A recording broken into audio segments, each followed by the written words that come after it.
Assalamualaikum warahmatullahi wabarakatuh. Tolega rantanas barnoota erga kutaa saddeettaffaa Gilgaala keessa deebii boqonnaa jaatiin qabadhee isiniif dhiyaadhe. Mee tolega gaafii tokkoffaarra haa eegallu. Danaa kana keessatti on handhuura geengoo yoo ta'e gatii xaa barbaadi jaa lakkoofsa roomaanii tokkoffaa irratti gatii xaa barbaadi jaa lakkoofsa roomaanii lammaffaa irratti golboo aacaa barbaadi akkasuma lakkoofsa roomaan lammaffaa irratti sadaffaa irratti golboo safara golboo baacaa barbaadi jaa danaan kanuma arginu kana danaa kana irratti yoo ilaallu yawwa danaa geengoo kana keessatti bifa rogsadee qabatee jiru kanaadha. Karaa biraa sarara bifa rogsadee jiru kanarraa rooyni inni dheeraan akka diyaameetirii geengootti yookiin handhuura geengoo irra bahee jira. Kana jechuun gatii xaa yoo barbaannu fi inni biraa golboo kana yoo barbaannu golboo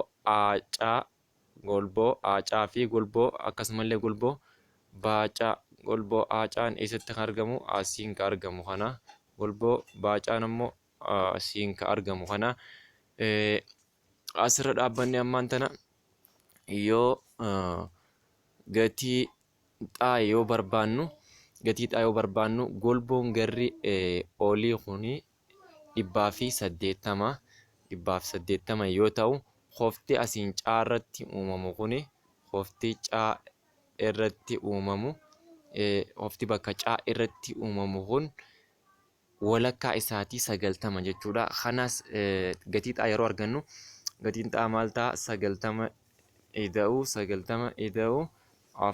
xaa ida'uu 2 xaa walqixa 180 maali idama qofoota keessa rog-sadeeti jechuudha.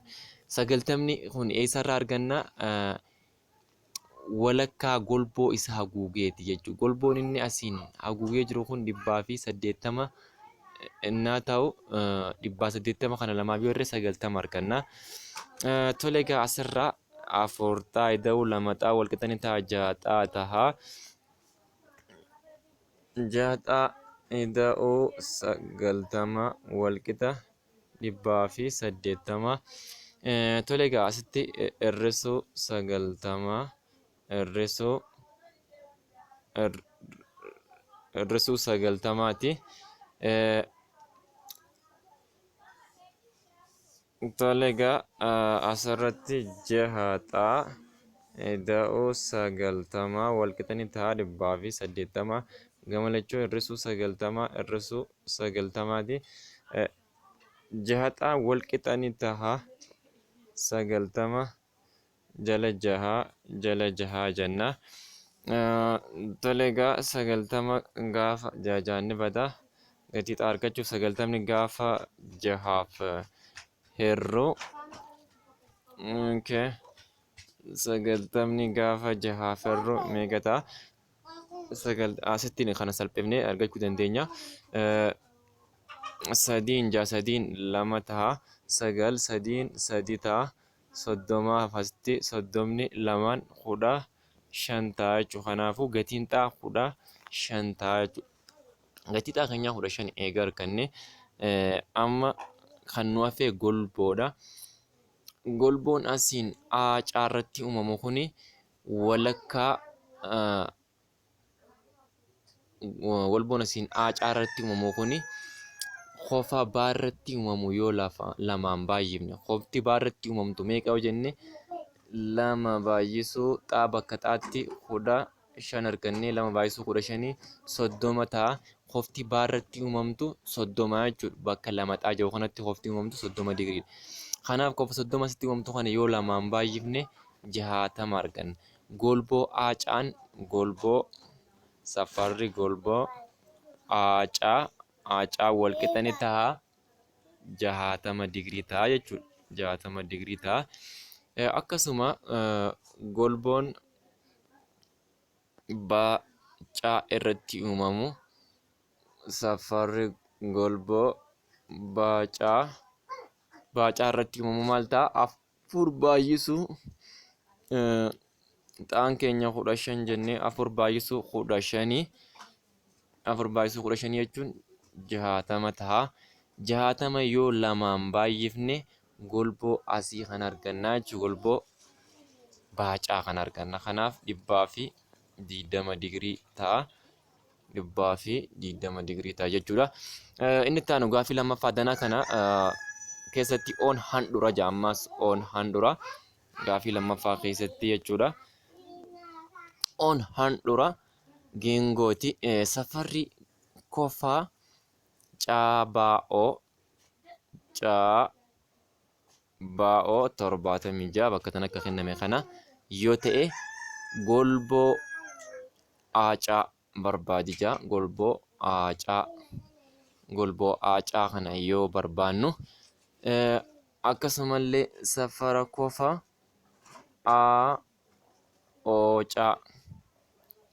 aocaa barbaadija.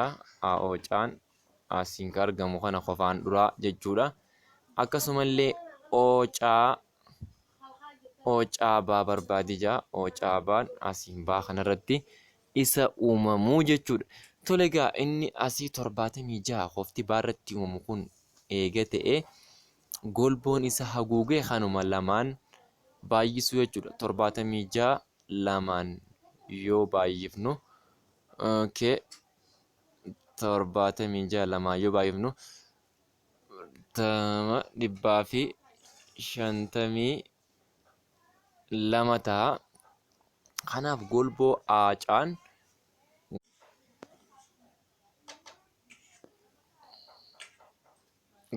aacaan meeqa ta'a?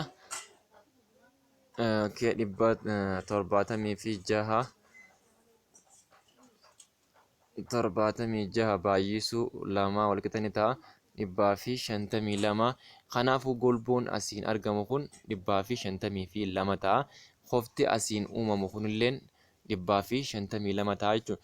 Golboo aacaan safarri golboo aacaa 152 ta'a. Qofti ammoo aocaan illeen 152 ta'a. Maaliif golboon isa asiin haguugee jiru kunii fi qofti handhuraa wal qixxeedha waan ta'eef. Tole asiin kun 152 eegatee qofti ammallee ocaabaa irratti qofti uumamtu caa kanarratti qofa uumamtu jechuudha. Kanas akkamitti argannaa yoo jenne ida'ama qofoota keessa rog-sadeeti. Ida'ama qofoota keessa rog-sadeetiin arganna. Asiin qofti bakka kana 152 yoo ta'e 180 irraa 152 yoo hirrifne 10 irraa 2 jechuun 8 si darba 2 28 bakka gara keessaa kun 28 ida'uu 76 ida'uu qofacaa irratti uumamtu walqixa 180 nuuf kennaa jechuudha. 180 nuuf kenna.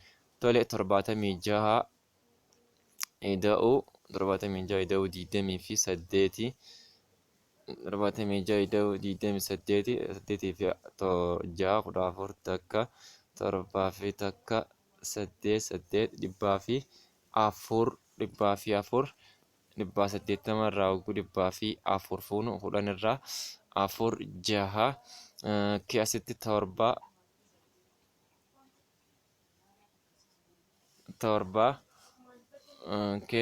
70 fi 6 jechuudha. 76 jechuun qofa caa irratti uumamtu jechuudha. Qofti caa irratti uumamtu 76 ta'a jechuudha.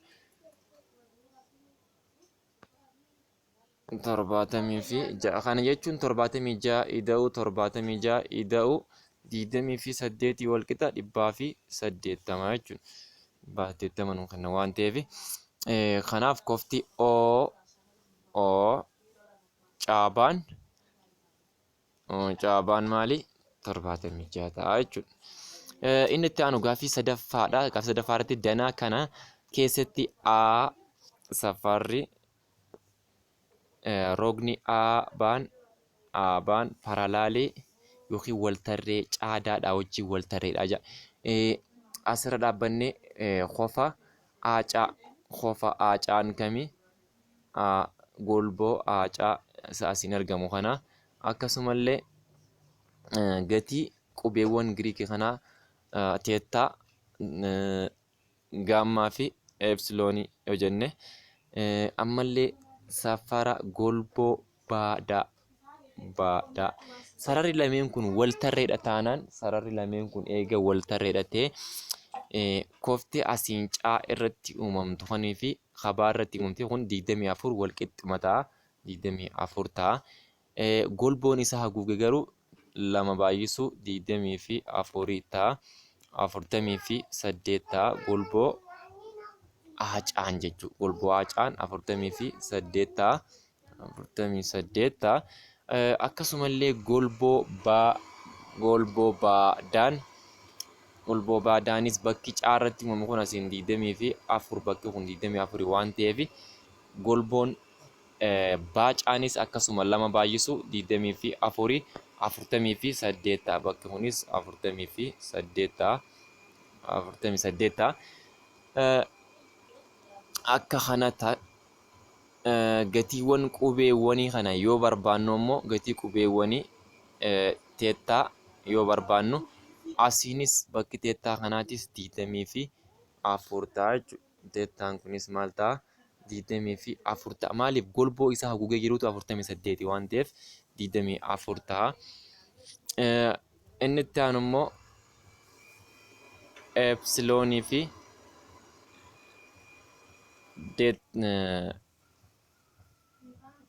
gaammaa yoo barbaannu bakka kanatti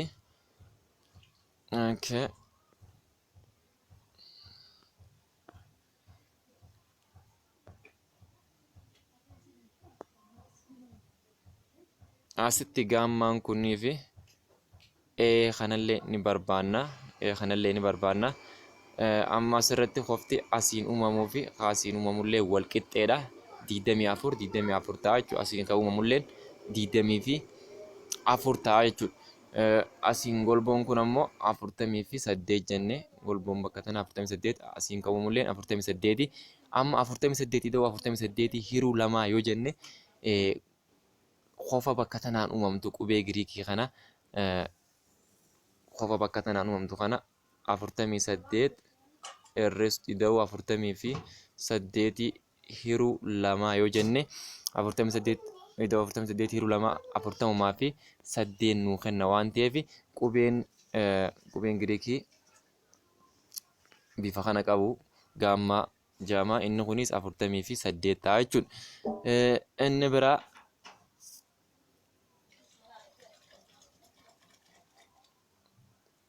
kofti teettaa irratti argamtu golboo isa haguugee takka irra lammaffaadha waan jenneef 48 lamaaf yoo jirru 24 arganna jenne. Inni itti aanu ammoo qubee Giriikii epsiloon qubee Giriikii isa kana inni kunis akkamitti argama yoo jenne ida'ama 48 ida'uu 48 yoo lamaaf yoo hirru meeqa arganna? 48 arganna jechuudha. Innis 48 ta'a jechuudha. Inni itti aanu gaaffii afuraffaadha. Gaaffii afuraffaan danaa kana keessatti oon handhuraa jedhe. Oon handhuraa irratti argama. Geengoo kanaaf golboo baacaan kamii? Baacaan asiin kan argamu kana 45 akkasuma golboo aadaan asiin kan argamu kana jechuudha. Golboo aadaan 130 asiin 45 jenne. Akkasumallee safarri kofaa aadaa baan asiin kan uumamu jechuudha. Daarratti kan uumamu 50 daarratti kan uumamu 50 jechuun qofti golboon bakka kanaan uumamu immoo 100 taha. Amma gaa asirra dhaabbannee maal barbaannaa yoo jenne wanti nuti gaafatamne wanti nuti gaafatamne lakkoofsa roomaanii tokkoffaa irratti golboo aabaa barbaadi jaa. Golboo aabaan isuma asiin argamu kana qofti inni haguugee jiru 50 waan ta'eef 50 isa yoo lamaan baay'ifne 100 argannaa. Kanaafuu 100 ta'a jechuudha. Lakkoofsa roomaanii lammaffaa irratti immoo golboo caadaa barbaadii jee. Golboo caadaa barbaadii jee. Golboo caadaa barbaaduudhaaf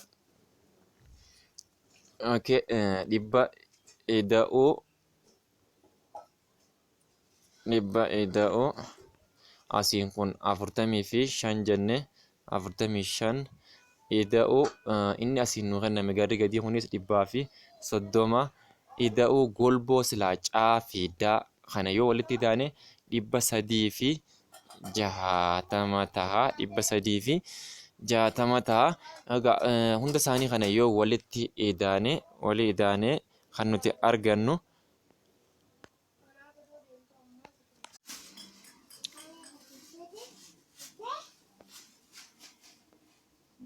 tole ammaan tana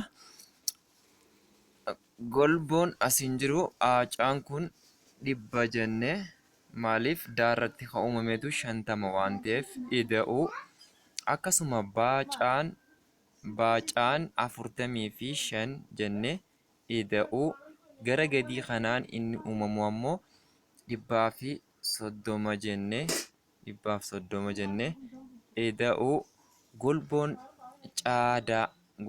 caadaa kana yoo irratti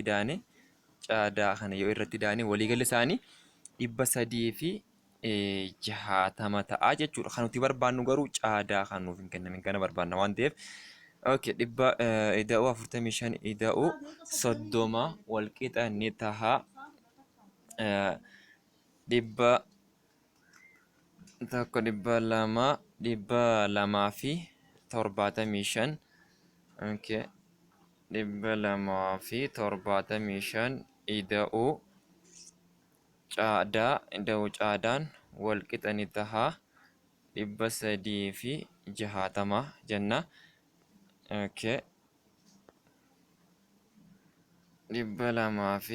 275 ida'uu caadaa walqixa 360 irraa 275 irrifna.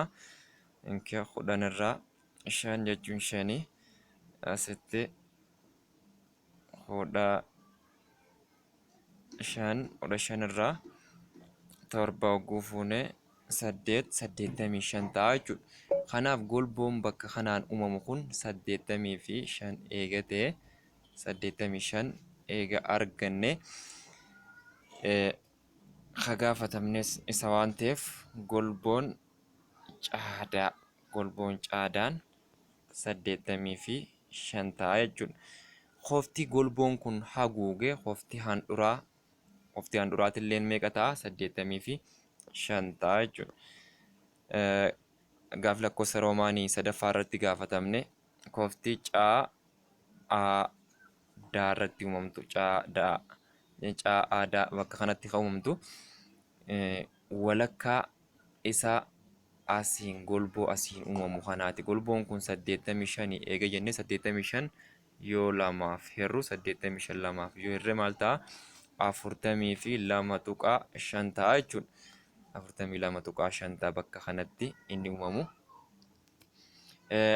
Akkasumallee lakkoofsa roomaanii afuraffaa irratti maal jedha? Safara kofa caa'oodaati. Caa'oodaan isuma amma dubbanne caa'oodaan kofa handhuraati waan ta'eef qofti caa'oodaa irratti uumamtu golboo caadaa kanaa wajjin walqixxe. Kanaafuu 85 walqixa 85 ta'a jechuudha. Inni shanaffaan ammoo kofa eebaa. Qofti eebaan isaan uumame asiin kan uumamu kanaa jechuudha. Qixa kanatti isa uumamu. innis qofa golboo asiin jiru kanaa fi golboo asiin jiru kana jechuudha. Kanaaf kana yoo walitti idaane lamaafirree kan argannu ta'a. Kana jechuunis golboon asiin jiru aabaa golboo aabaan dhibba jennee ida'u akkasuma golboo caadaan 85 jennee isaan kana wal idaanee yoo lamaafirree 92.5 argannaa jechuudha. Kunis qofa bakka kanaan uumamu jechuudha. Inni itti aanu gaaffii 5ffaan danaa kana keessatti raadiyeesiin geengoo 13 dheerinni koordiidhaa 10 yoo ta'e ijaarame koordiin kun handhuura geengoo irraa hammam fagaata ja'a. Koordiin kun handhuura geengoo irraa hammam fagaata ja'a. Kanaas akka kanatti handhuura irraa hangana kan fagaatte inni koordiin akkanatti jira yoo ta'e handhuura irraa koordiin kun hangam fagaata kajuu kan nu gaafatamne. Asirratti koordiin 10 saantimeetira dheerata. 10 gizee bakka lamatti gargar murree bakka kunis 5 asiin illee 5 ta'a. Asiin ammoo raadiyeesiin kun 13 kan nu gaafatamne amma fageenya handhuuraa fi koordii gidduu jirtu jechuudha. Fageenya handhuuraa fi koordii gidduu jiru yoo barbaannu fageenya hin beekamin kana xaadha yoo jenne xaa iskeerii ida'u koordii kana bakka lamatti addaan qoonnee bakki kun 5 jennee ida'u 5 iskeerii walqixa ni ta'a. Walqixa ni ta'a 13 iskeeriidha. Tole xaa iskeerii ida'u 25 walqixa ni ta'a 169 gama lachuurraa 25 yoo hirrifne asiinis 25 yoo irraa hirrifne xaa iskeerii walqixa ni ta'a 144 gama lachuu iskeer ruut yoo goone xaan raadikaala jalaa ni baha 144 illeen 12 ta'ee baha. Kanaafuu fageenyi koordiin handhuura irraa gad fagaatu 12 saantimeetira ta'a jechuudha. 12 saantimeetira fagaata. Gaaffii 6ffaan ammoo akkana ja'a. Danaa kana irratti yoo daabaa jechuun 110 golboo daabaan 110 fi golboo daabaan 110 akkasumallee safarri kofa baan 78 yoo ta'e golboo aacaa barbaadi ja'a. Kanaas akkaataan itti barbaannu yoo golboo aacaa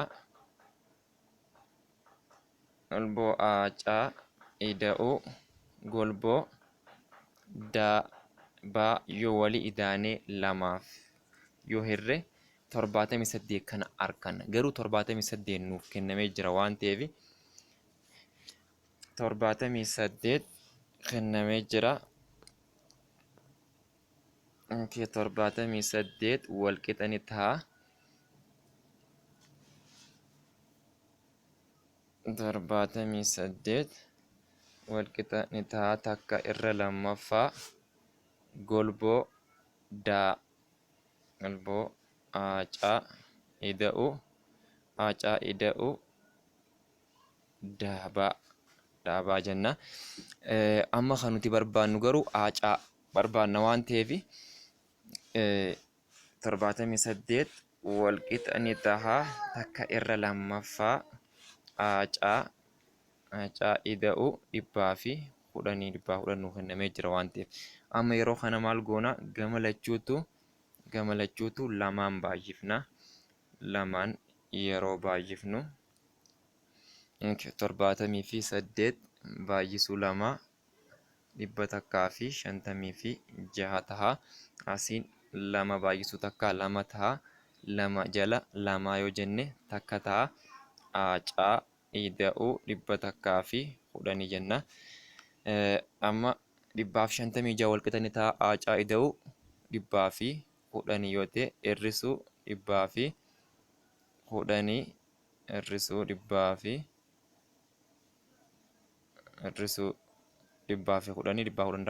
hirrifnaa asitti 156 irraa illee 110 ni hirrifnaa. Aacaan wal qixa ni ta'a. 6 5 irraa takka 4 46 ta'a jechuudha. Aacaa golboo aacaan 46 ta'a. Kanaas mirkaneessuudhaaf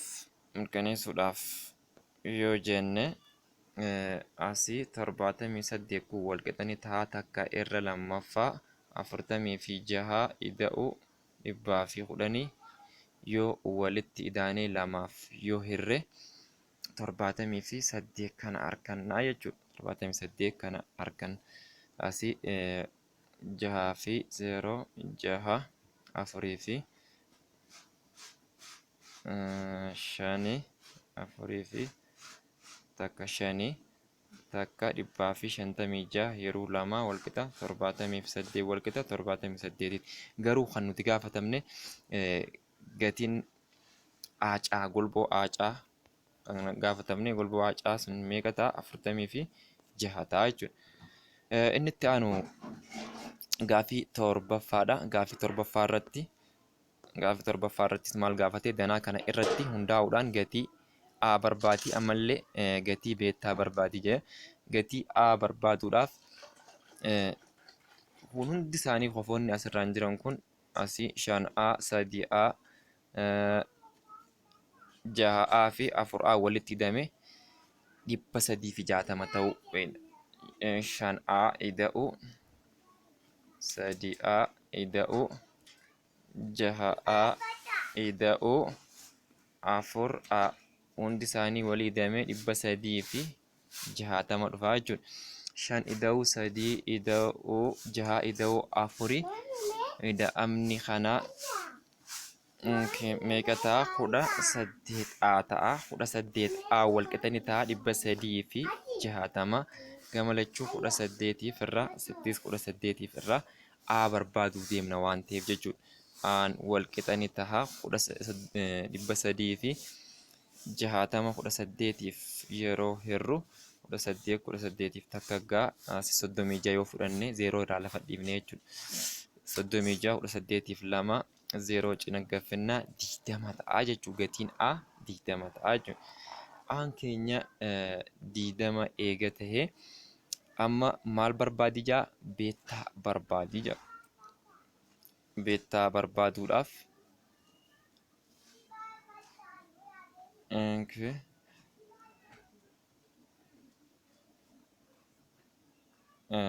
asii beettaa keenya argachuudhaaf wanti nuti beekuu qabnu koftee asiin jiru kanaa fi kofa asiin jiru kana walii daanee lamaa firuudhaan argannaa jechuudha. Beettaa koftee asiin jiru gaama 5 baay'isuu A bakka Aatti 20 arganne waan ta'eef 5 baay'isuu A 5 baay'isuu 20 dhibba takka taha. Ammallee koftee asiin jiru 6 baay'isuu 20 6 baay'isuu 20 dhibbaa fi 20 taha. Dhibbaa fi 20 ida'uu dhibbaa walitti daanee yoo lamaa firre beettaa kana argannaa jechuudha. Beettaa bakka kanaa beettaa wal qixa ni taha. Takka irra lammaffaa dhibba ida'uu dhibbaa fi 20 dhibba ida'uu dhibbaa 20 dhibba ida'uu dhibbaa 20 dhibba lamaa fi 20 takka jala lammaffaa dhibba lamaa fi 20 dhibba lamaa fi 20 yoo lamaaf hirru dhibbaa fi 10 ta'a. Kanaafuu beettaan keenya meeqa ta'a? Beettaan dhibbaa fi 10 ta'a jechuudha. Dhibbaa fi 10 ta'a. Gaafii 8ffaa fi gaafiin dhuma mana aadaa Geengawaa armaan gadii argamu fageenyi utubaa isaa dhaaba manaa irraa qabu 4.2 meetira yoo fagaate bal'ina lafa mana kanaa barbaadi jee. Manni bifa geengoo qaba waan ta'eef bal'inuma geengoo barbaadu jechuudha. Bal'inni geengoo walqixa ni ta'a. Paayi arrii iskuweeriidha. Paayi arrii iskuweeriidha. Kana jechuun gaa 4 nuuf kenname 4.2 irriin keenya 4.2 baay'isu 4.2ti. Tole gaafa kana waliif baay'ifnu 4.2 baay'isu 4.2 mee naannoo 16.5 haa jennuume kun yoo waliif baay'ifnu 16 yookiin gara 17 illee siquun ni mala. Isa kana baay'isuu gatiin paayiidhaa immoo 22 jala 7 jechuudha. Kana waliif baay'ifnee bal'ina geengoo yookiin bal'ina keessa manaa san ta'a jechuudha. Bal'ina keessa manaa ta'a. Innis 16.5 baay'isu 22 jala 7 lakkoofsi waliif baay'ifnee argannu san bal'ina keessa manaa ta'a. Meetir iskuweeriidhaan kaa'ama jechuudha. Meetir iskuweeriidhaan kaa'ama. Tole egaan barnoonni keenya har'aan tanaa gilgaala keessa deebii dhuma boqonnaa 6 barnoota herregaa kutaa 8ffaati. Har'aaf asuma irratti dhaabna. Ramadaana gaarii jechaa waan hordoftaniif waan dhaggeeffataniif baay'ee galatoomaa. Warreen maatii hin ta'in ammoo yuutuubii chaanaalii yuutuubii Barsiisaa Jamaal kan jiru yeroo seentanitti saabiskiraayib gochuu hin dagatinaa. Akkasuma warreen maatii taatan ammoo laayik sheerii gochuudhaan na cinaa dhaabbadhaa. Koomentii keessanillee naaf kaayaa. Koomentiin keessanillee baay'ee kan nama jajjabeessu. Warri koomentii keessan baay'ee galatoomaa jechaa nagaan naaf tura.